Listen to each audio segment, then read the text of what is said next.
guys, good afternoon. Good afternoon sa lahat ng tao sa mundo. Lalong-lalo na sa mga ka-YouTuber ko at mga kaibigan ko. Ayun guys, meron tayong pag-usapan na isang balita. Tungkol to sa, tungkol na naman to sa Universal Social Pension. Bagong balita na nakalap ko, kaya i-share ko sa inyo to. Pero bago tayo umpisa, huwag kalimutan mag-subscribe sa channel ko. Like and subscribe, share and comment. You guys.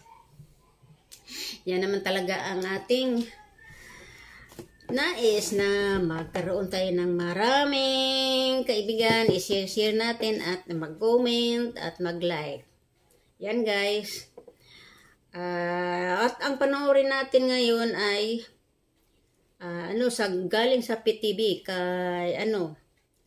galing sa isang representative sa mga United Senior Citizens Party List. Galing sa PTV Philippines. Kaya guys, panoorin na natin to guys. Huwag na nating patagalin.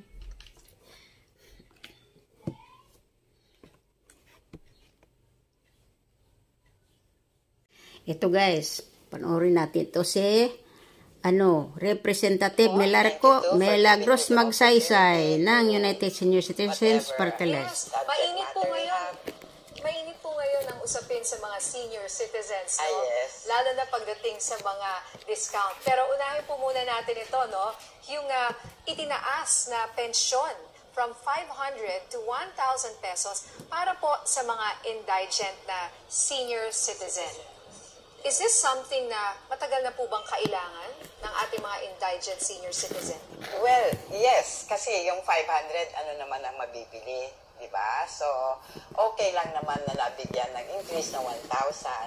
Pero sana po madagdagan kasi marami pa pong waiting list na indigents din na kailangan din ang pension.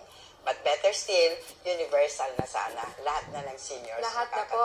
Whether indigent or hindi. Yes. Okay. Yan, sana matuloy na itong universal. Para sa senior citizens, may mga, dito na po tayo sa nababalitaang mga reklamo kaugnay sa mga business establishment na hindi nagbibigay ng tamang diskwento sa ating mga seniors. Kayo po ba ay may personal experience sa ganyan? Yes, meron. Meron. Ano pong nangyari? Yung sa isang drugstore, yes. Isang drugstore, bumili ako ng medical equipment, yung nebulizer. Sabi nila wala daw discount. Sabi ko meron. Sabi ko mga medical equipments, lahat meron kako. Pinilit nila tapos hinahanapan pa ako ng booklet ng So sabi ko okay na lang kako.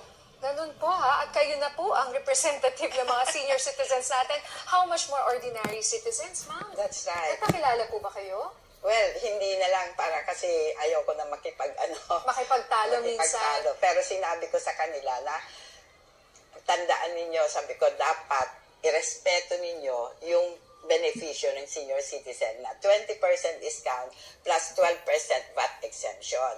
Sabi ko, yun ang tandaan nyo ha, kasi baka mamaya may imbestigahan kayo. Yes, kasi bawal po sa batas yan. Yes, nasa batas po yan, so hindi aware itong ating mga establishmento. Para po sa ating mga nakikinig po ngayon, lalo na for example, let's start with drugstores. Kasi po talagang bumibili dyan ang ating mga seniors sa kanilang mga gamot, maintenance, and even the equipment. Yes, oo.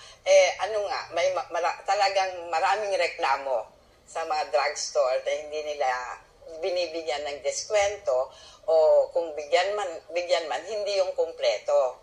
So, ang sinasabi ko, at saka kung anong hinahanap, mga prescription, mga booklet, So, ang sinasabi ko sa mga senior citizens ay, kung monthly or weekly kayo bumibili ng parehong gamot, pumunta na lang kayo sa drugstore na malapit sa inyo at magpa-register na kayo na itong binibili namin weekly, itong binibili namin monthly.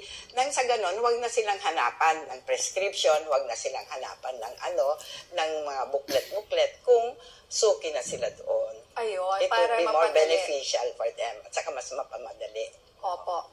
Ngayon, meron po tayong tanong dito mula kay Jeffrey Hernaez ng ABS-CBN News. Yes. Ang kanyang tanong kung satisfied po ba kayo sa mga nakukuhang benefits ng senior citizen sa senior ID at ano po ang warning o paalala sa mga hindi nagbibigay ng senior citizen discount?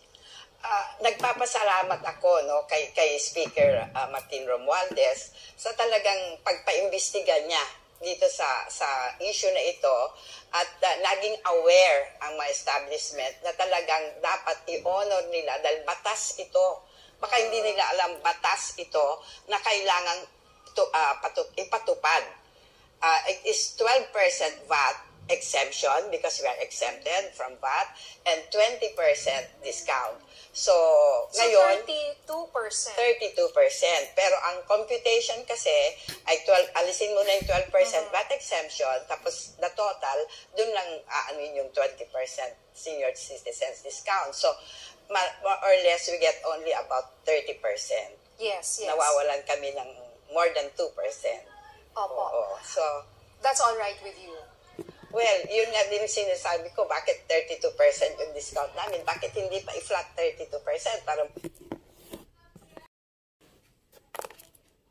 mas madali pa magkwenta, di ba? Minsan hinahanap po yun sa ano, paano nangyari to, no? Parang kailangan mag-compute ka pa. Yes, mag-compute ka pa na 12%, less 12%, ganun-ganun. Eh, syempre, ang mga senior citizen, hindi naman lahat, di ba? Yes. So, dapat, 32% na para alam na nila agad na 32%. Para malinaw. Para malinaw. Mas madali, 2% na lang madali. naman. Parang wala na siguro po yun, no? Sa ating mga business establishments. Now, we talked about the drugstores. Isa pa po sa mga mainit rin ngayon yung mga restaurant, mga establishments po.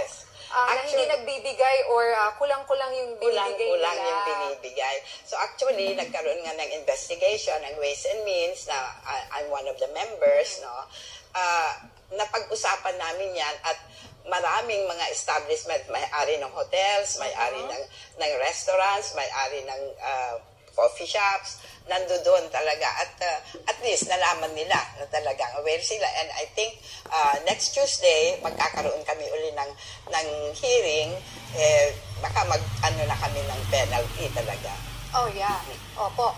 Kasi may nakita naman nila na seryoso po ang ating mga mambabatas tungkol dito. Hindi at po ito batas, biro. Ito, batas. Yeah, hindi siya pinagtatawanan or you just smile about it and look cute about it. No, but it's not like that. It's something that you deserve and it's your right.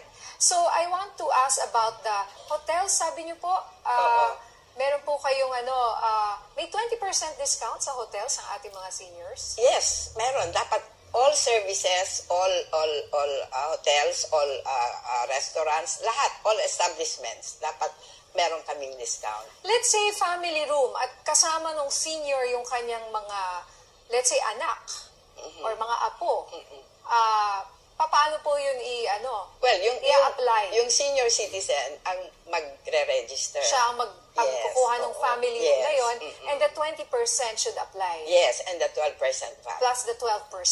So even services like spa, for example, kasama po yan. Yes, even massage, beauty parlor.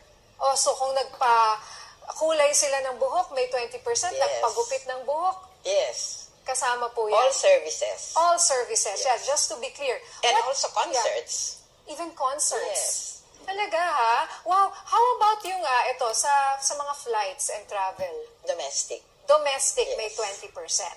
And VAT exemption. And VAT exemption.